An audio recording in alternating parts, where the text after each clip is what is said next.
The most difficult thing of all is to compromise, negotiate, know yourself,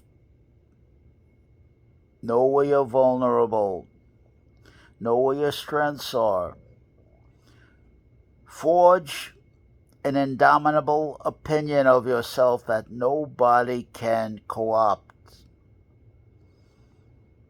But you have to learn how, if you're a man like me, and I'm talking for my own, I'm a short, small man. 5'2.5", 5'3" on a good day. And right now at 80, I have a soft belly and a big old moon face. I'm a subject of mockery and ridicule. Just on appearance. That's called phenotype. That is the way you look and behave in a public way. That's your posture. That's your body language. And if the body has no power, you're a small, short man. And to be short, my friends, I'm sorry to be the one to say it, is to be connotated small, and all that implies weakness, fragility, and so on and so forth. And it calls out, so we, to the bully. It calls to my pig, so we.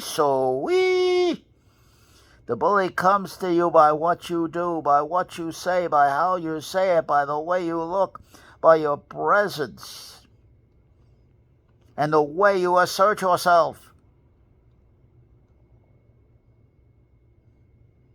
You have to say what you mean and mean what you say in as few words as possible, as quickly as possible. Deliver it adamantly, with stentorian, loud tones. You hear the way I'm talking right now. Said very seriously, or no one will pay attention to you. Attention's the one thing that's most important. It's called a vibe.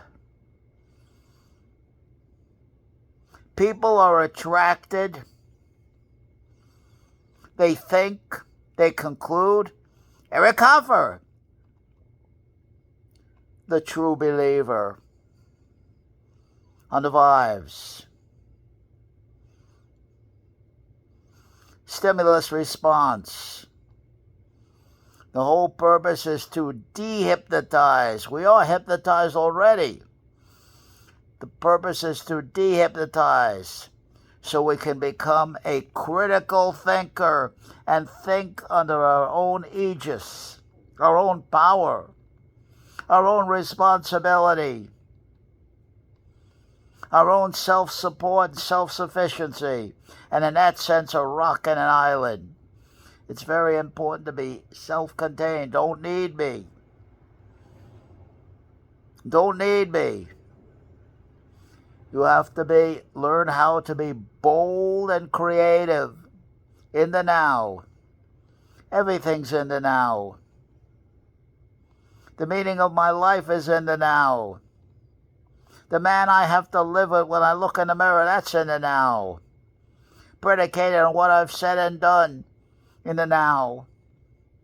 And predicated on what I can recall with forthrightness of what happened in the now. When I give an account, it has to be a very responsible account, where I take full and complete responsibility. I own everything I said and did in the now. Whether it helped me or hurt me, I own it. I have only one objective. Did I take and learn something I didn't know before? And I'm very grateful for that. Did I take a horrific experience in the now and turn it into a learning experience? And am I happy because of it? Am I grateful because of it? These are the questions I ask myself. Did I listen with a massive alertness and objectivity to what my opponent is saying so that I may respond to him accurately? Was I able to give myself and earn the discipline to have empathy, composure, and poise when I'm listening to my worst opponent, so I know who he is, and I talk to the complete man, not the surface. I rip the mask off that man, and keep ripping masks off him and masks off myself at the same time. Rip those masks off. And that's where you need a very tough, uncomfortable, oppressive environment to bring the truth out. Take a walk with me. The cold streets of Manhattan and the streets of broken dreams. With the hawk blowing and the wind blowing. Nobody lies to me then. Who are you, man? How do you act out your who? As a social performer, as a social actor, what are you? The most difficult thing of all is to quit listening to nonsense. And I'm talking about, of course, Donald John Trump as my example. Quit listening to nonsense. You already know the man. You know the stink of the man. He's shown himself. He's not going to change. This is what he is. And this is what his enablers are. I'm talking Mark Levin. I'm talking Bill O'Reilly. I'm talking Jesse Waters. I'm talking about Con Hannity and all the enablers of this clown. It never changed.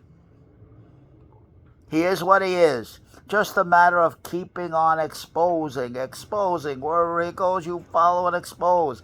And I'm using Donald John Trump as my model of what bullying is all about. Eric Hoffer, the True Believer. All about movements.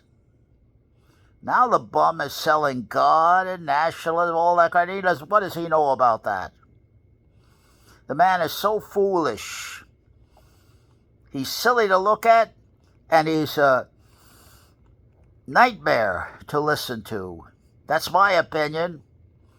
I hold good for it. And I use him and his enablers as my example of what not to be.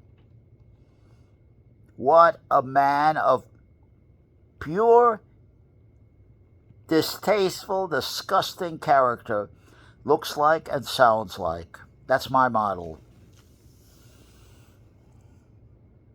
But you've got to listen to the individual very, very carefully, very seriously, to get the essence of the man. Once I get the essence of my man, I know how to approach him. I know how to handle him. I can't do it if I'm not listening to him. I can't do it if I don't let him make I would take a man like Donald John Trump and let him make the best arguments he can to try to convince me. And I would help him. This is how I'd listen to him. I'd paraphrase everything he said. Mr. Donald Trump, former President Trump, or even President Trump bullshit. This is what I heard you say. Is that what you want to say? This is what I heard you say, and this is what I'm concluding by what you're saying. Am I correct, Mr. Donald Trump? Is there anything you wish to add to what I've said? To correct, and you get into a dialogue, a debate with him. I force him to show me who he is. I know how to force a man, put him in position to show me who in the hell he is, and then I deal straightforward, straight away with the man I see before me. However he wants to come at me. He's like a Mark Levin. He wants to come at me with disrespect. He wants to come at me trying to educate me. No, Levin. Shut up, Levin. I'm going to educate you, Levin. That's how you handle a bum like this. If it's O'Reilly, he's no spin. Well, O'Reilly, shut up. And I'm going to give you some of my own new spin. What do you think about that? It's Dr. Phil. This won't happen if I stand up. I say, stand up, Phil. Stand the hell up. He's trying to intimidate him with his height. Phil is an ugly man, Dr. Phil. Plus, he's severely kyphotic. This is an ugly man. And I would tell it to him. Bill O'Reilly, this is a pompous fool. A pure pompous fool. And also a proven predator. Proven. What kind of a man What must a man be like if he invites a woman? And of course, O'Reilly's from the Hamptons. And of course, to him, New York is filthy. O'Reilly's from the Hamptons. And he's wrong about Manhattan. But regardless of that, that will invite a woman who's coming to talk to him on good faith. He invites her up to the suite. She's looking for help from this piece of trash. And he makes a play for her, takes off all his clothes. What the hell is that, O'Reilly? You must be the stupidest man in the world, O'Reilly. And you are a proven predator. I would tell it to the man right to his face. You are a proven predator. That's who you are, O'Reilly. Let's take it from there. What do you think of that, O'Reilly? Stand up, O'Reilly! Stand up, O'Reilly! You won't make it all the way up. If I was in shape, I'll jump all over O'Reilly as he's standing up. You won't make it all the way up. I'm not going to wait for O'Reilly to stand up and try to intimidate me with his height. No way! Stand up, O'Reilly! O'Reilly says I'm going to stand up. He's trying to look down on me as a shorter man. Stand up, O'Reilly! And as soon as he stood up, if I had power in my body, my fight begins. I start my fight right then and there. That's how you handle a bully. Any questions? Any doubt?